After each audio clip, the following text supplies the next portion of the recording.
Hello everyone, I'm back with a new story. Today I'm gonna read one story from a fairy tale, and that too, Mermaid Fairy.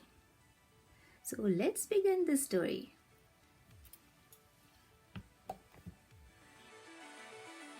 The Mermaid Princess.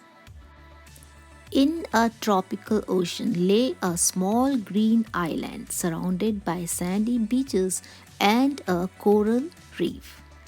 At high tide, when the sea covered the reef, it flowered like a magical garden, filled with brilliant fish, swaying plants, and strange sea creatures.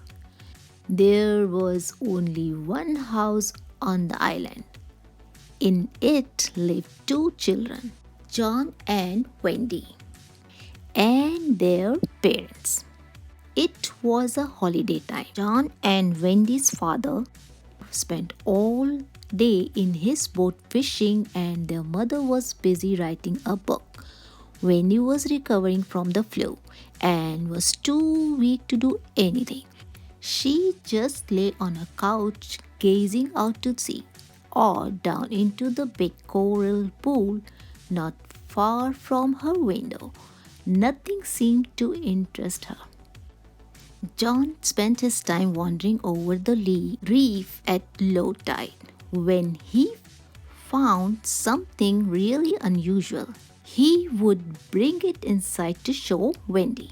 While he was being watched by someone very small hidden amongst the coral. It was Sandy, the seashore pixie. Sandy lived in a sand castle decorated with bits of green and white sea smooth glass. Early each morning, Sandy pushed his little cart along the tide line to see what had been washed up. He found bean pots and shells, which he used to keep things in, and sticks for his fire. But what he liked to find most were pieces of colored glass. He always hoped to find really colorful ones of sparkling red or blue, but somehow he never did. One morning, Sandy was amazed to find a beautiful mermaid sitting amidst the coral. She told Sandy that her name was Marina and that she had been riding on her pet dolphin Silverfin when they were suddenly chased by a huge shark. The dolphin had tossed her ashore so she would be safe and then sped off. But I cut my tail on the sharp coral, she told the pixie, so now I can't swim home. Sandy didn't know what to do. He knew that when the tide returned, it would sweep the mermaid over the sharp coral and she would be hurt again. Just then, John appeared on the reef. Sandy quickly hid. To the little pixie, John was as big as a giant. A real mermaid? Exclaimed John. I have just got to show her to Wendy. He carefully picked up Marina and carried her back to the coral pool near his sister's window. John ran inside the house. Wendy, he called. I have found a real live mermaid. I have put her in your coral pool so you can see her through your window. Wendy sat up and looked out at the pool. Sure enough, there was the mermaid. She was calmly tidying her golden hair. At last, something did interest Wendy. Isn't she beautiful? She cried.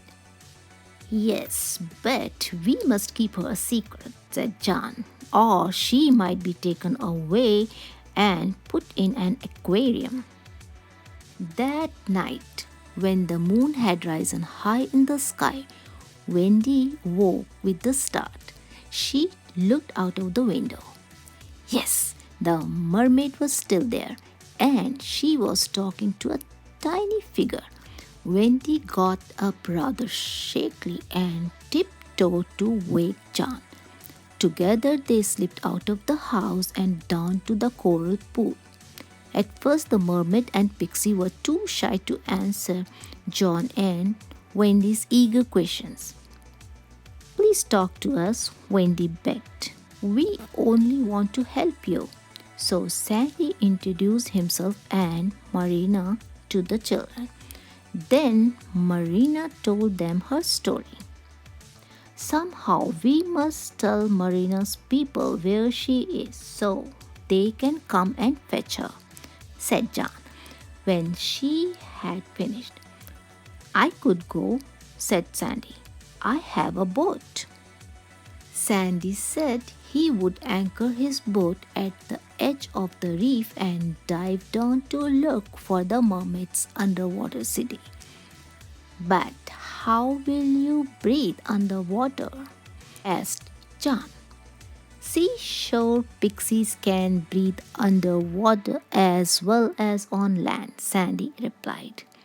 Marina said he would need a snack for the journey and gave him some dainty kelp biscuits. Sandy sailed out over the reef and anchored just beyond it.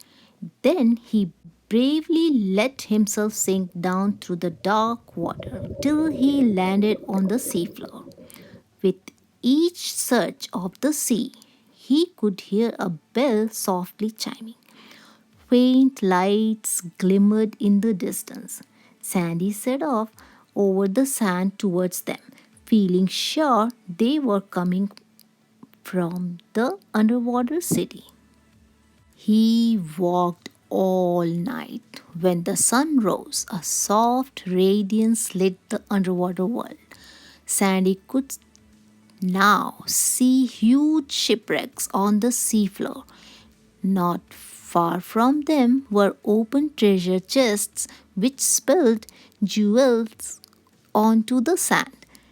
To Sandy, the jewels looked like the prettiest bits of colored glass he had ever seen.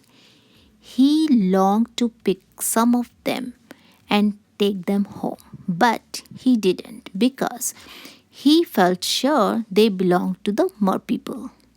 At last, he could see the underwater city in the distance.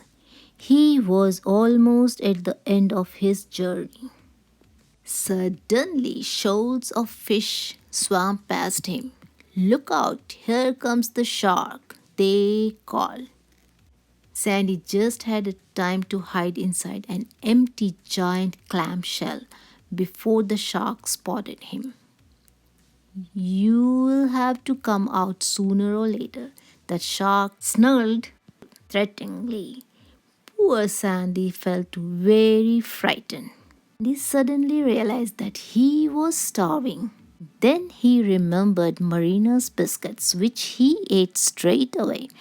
After that, he felt a bit better, but the shark was still circling above. Suddenly, a gleaming white dolphin came flashing through the water. It was Silverfin.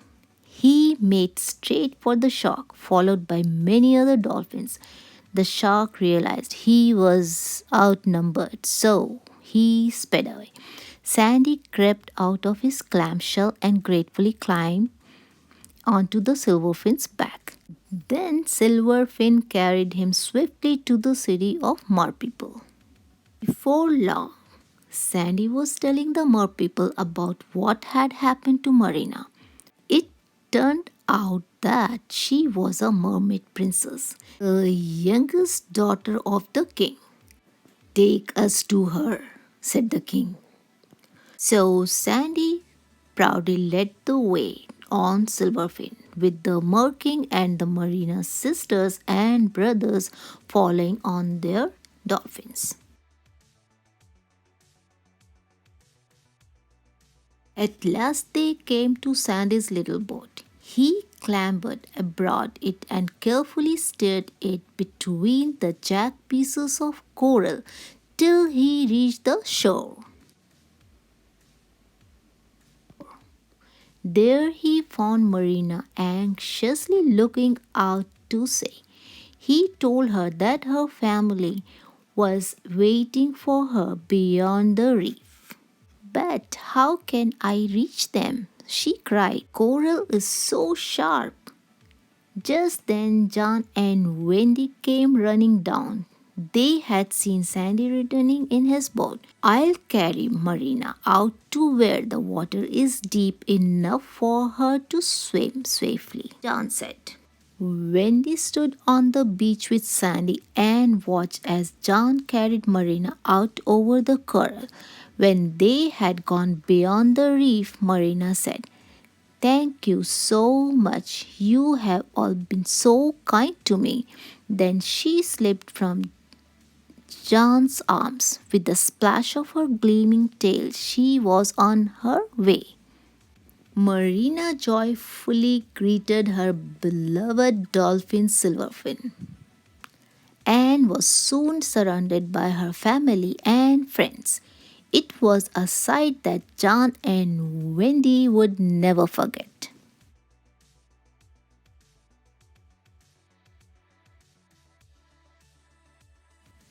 Next morning, when Sandy pushed his cart along the tide line as usual, he was overjoyed to find a thank you gift from the mer people. It was a chest full of brightly colored jewels, so now Sandy's castle really sparkles in the sunshine, just as he had always dreamed it would. The end. I hope you like the story, and I'll be back with a new story. Till then, stay safe. See you. Bye bye.